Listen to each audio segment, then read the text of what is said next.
Michael, the last third or so of your book, which is undoubtedly the part of it that most of the eaters will concentrate on, attempts to answer the question you said everyone bombarded you with when they read The Omnivore's Dilemma. Okay, but what do I actually eat? And your short answer in this book is stop eating the Western diet. That's kind of the thing. And I know this is the whole substance of the book, but briefly, what do you mean by stop eating the Western diet? You make it sound harder than it is. Well, you know, I spent a lot of time researching this book. I was really trying to get to the bottom of what do we really know about health and food. Okay, how does diet affect our health? And I dug and I dug and I dug and I read lots of really boring nutritional articles. And I found there was a lot of debate and uncertainty about what made us sick. Why did we have all this chronic disease? But there was, and there has been for more than 100 years, unanimity on this point. People who eat this thing called the Western diet, which I'll briefly define as highly processed food, refined grains, lots of free sugars and added fat, lots of meat, red meat in particular, and very little whole grain fruits and vegetables. Okay, the basic fast food American diet. Whoever starts eating that way will very soon get a very predictable series of chronic diseases in a predictable order.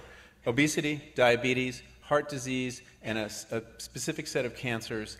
And this has happened as every population around the world that's eating a traditional diet, whether it's Maasai in Africa, Inuit in Alaska, Mexicans in Central America, when they start eating this way, this happens to them.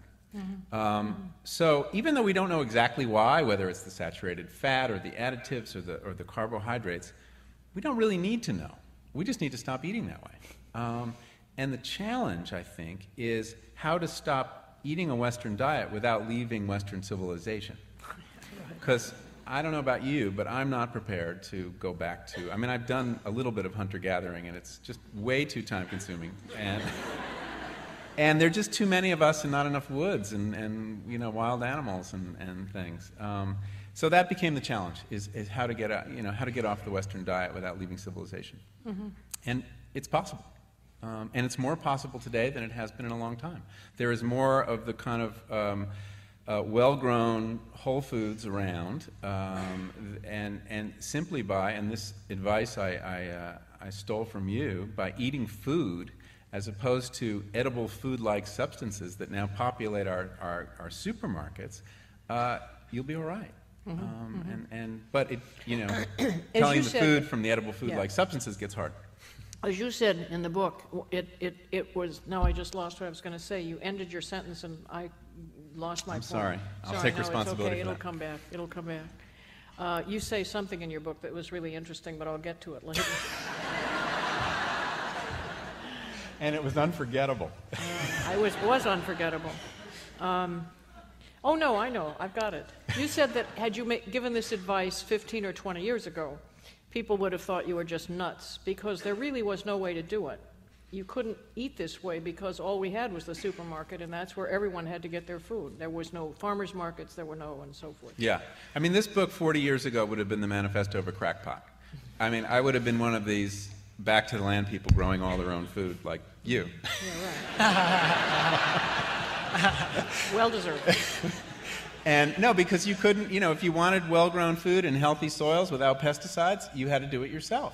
It just didn't exist in the marketplace, and now it does. And we should count ourselves very lucky that we've gotten to that point.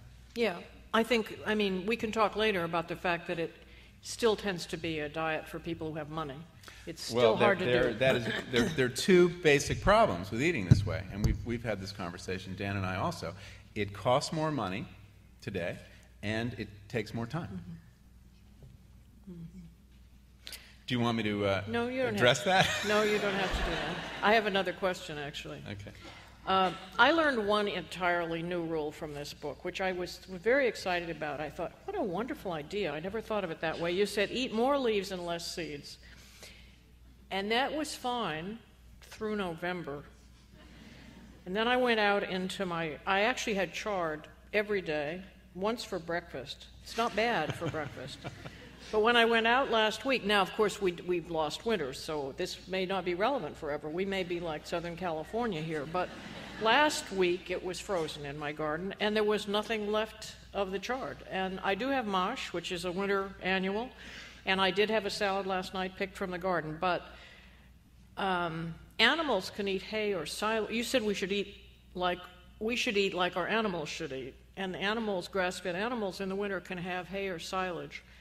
And I don't know what the equivalent would be, but I don't think I'd want to eat it. And what do you expect me to do? I mean, do you really mean more plants, less seeds? Seeds are kind of plants. Can I eat storage vegetables like potatoes and carrots and sweet potatoes and things, which is what I do eat? Or is that the dreaded carbohydrates, which we won't talk about? But I mean, what should I do? Well, you know, I mean, people do eat seeds in the winter. I mean, and they're storage organs for plants, and they help us build up fat. And in fact, even cattle will eat seeds of grass in the fall to build up. And you see, you know, squirrels with acorns, and it's a seasonal thing.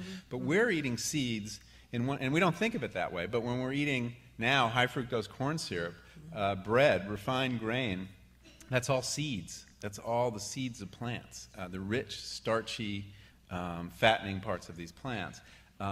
So we eat leaves when we can, and there are not a lot of leaves in the winter, and people didn't eat a lot of leaves in the winter. I mean, you're Californian now, so you don't know that. So Yeah, I'm going to turn right. to Dan. Yeah. Okay, Dan. Oh, okay. Well, yeah. I can't help you. I'll give a plug for Roots. I mean, where we are, you know, it is the best time of year, really, right now, to go to the farmer's market and buy celery root and carrots and beets and parsnips.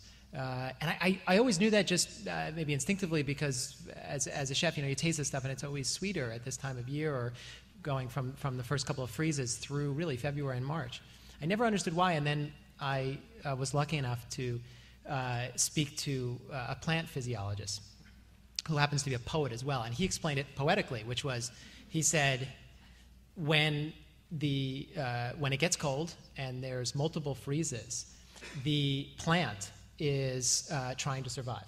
Yeah. And so it raises its body temperature by converting starches to sugars. And so he said, what you're tasting is sweetness, but what the plant is saying to you is death, which I thought was very interesting. But it is, ironically, the greatest natural advantage we have in the Northeast, and something that California, and Texas, our carrots Florida, never get as good. No, as they Eastern never get carrots. as good because of the freeze. Because they don't get cold. And so at this time of year at the restaurant, we're loaded with root vegetables, and I would suggest that's a good way to load your plate. And that's okay. It's food. Yeah, of course it's okay. No, I mean, but I really took seriously. I thought that was such an interesting idea, because But I you- don't think I eat enough leaves generally, you know? Oh, I think you do. No, you Joan, think you I do. do? You eat more leaves than most people. You don't have to worry about this. Okay, thanks.